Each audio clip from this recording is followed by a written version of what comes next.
Skopje, the capital of North Macedonia, is a city well known for its layered history, architectural contrasts, and evolving urban identity. But beneath its statues and historic facades, a quieter transformation has been reshaping how people move through the city. A shift toward pedestrianization and bicycle infrastructure, particularly in and around the city center. This video is about the status of active transportation, or in other words, walking and biking in Skopje.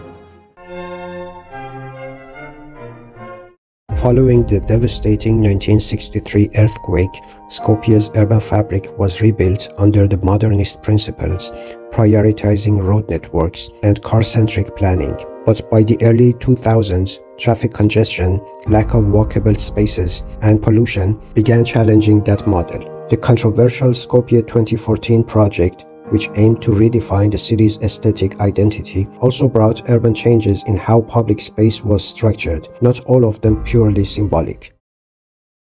Let's begin with the pedestrianization of Macedonia Street. Macedonia Street, which connects Macedonia Square with the old railway station, has become the city's pedestrian spine. It was pedestrianized during the Skopje 2014 initiative, transforming a once car-dominated thoroughfare into a 1.5-kilometer long walkable corridor. The street features a mix of new classical facades, fountains, and cultural institutions. Now it accommodates thousands of pedestrians daily, offering a rare car-free experience in the city center. While criticized for its aesthetics, this pedestrian core increased foot traffic for local businesses and encouraged more street-level activity. At the heart of this axis lies Macedonia Square, the city's largest public plaza, covering over 18,500 square meters. Once a fragmented space dominated by traffic, it is now a focal point for public gatherings, events, and leisure. To redesign the square as a pedestrian zone marked in an intentional shift toward reclaiming space from vehicles. Yet the transformation didn't stop at footpaths.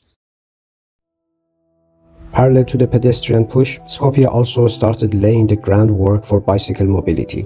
In recent years, the city has developed over 100 kilometers of cycling infrastructure, although the quality and connectivity of these routes remain uneven. A standout route runs along the Varda River, forming a green corridor through the city. This riverside cycling path connects neighborhoods from the western parts of Skopje to the eastern areas, linking residential zones, universities, and the central business district.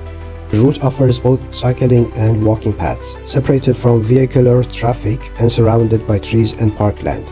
Importantly, the city has introduced a bike-sharing system known as SP Planet, with multiple docking stations located near key transport nodes and landmarks. Near the Brick Bridge, for example, bike racks provide access to both tourists and locals exploring the old town and city center.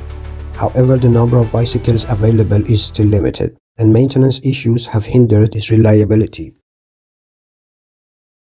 Despite efforts to improve soft mobility, Skopje still faces challenges. Only about 1 to 2% of daily trips are made by bicycle, and pedestrian infrastructure is often disconnected or obstructed. Sidewalks outside the city center are frequently narrow, cracked, or used as parking spaces. Moreover, cars still dominate many public areas, and enforcement of pedestrian zones is inconsistent. Public reactions to these changes has been mixed. The Skopje 2014 initiative, which included pedestrianization efforts, was heavily criticized for its nationalist architecture, opaque funding, and prioritization of appearance over function. However, some of these side effects, like car-free spaces and plazas, were quietly welcomed, especially by younger residents and urban activists. Surveys conducted in the late 2010s showed that over 60% of residents supported expanding pedestrian zones, even if they disliked the surrounding statues and facades. A separate public push has also emerged from grassroots cycling organizations, which have advocated for safer streets, proper bike lanes, and traffic calming measures in neighborhoods. The city has responded with intermittent pilot projects, including pop-up bike lanes and awareness campaigns, but systematic investment remains limited. Another critical barrier is the lack of integration between walking, cycling, and public transit. Bus stops are often disconnected from pedestrian paths, and bike lanes abruptly end, forcing cyclists into heavy traffic. The need for a unified mobility strategy has never been more urgent. Still, the core idea is now part of the city's evolving urban identity. Skopje is slowly becoming more pedestrian and cyclic friendly, not just through government mandates, but through public behavior and demand. Each weekend, more families stroll along the river, and more students commute by bike to university.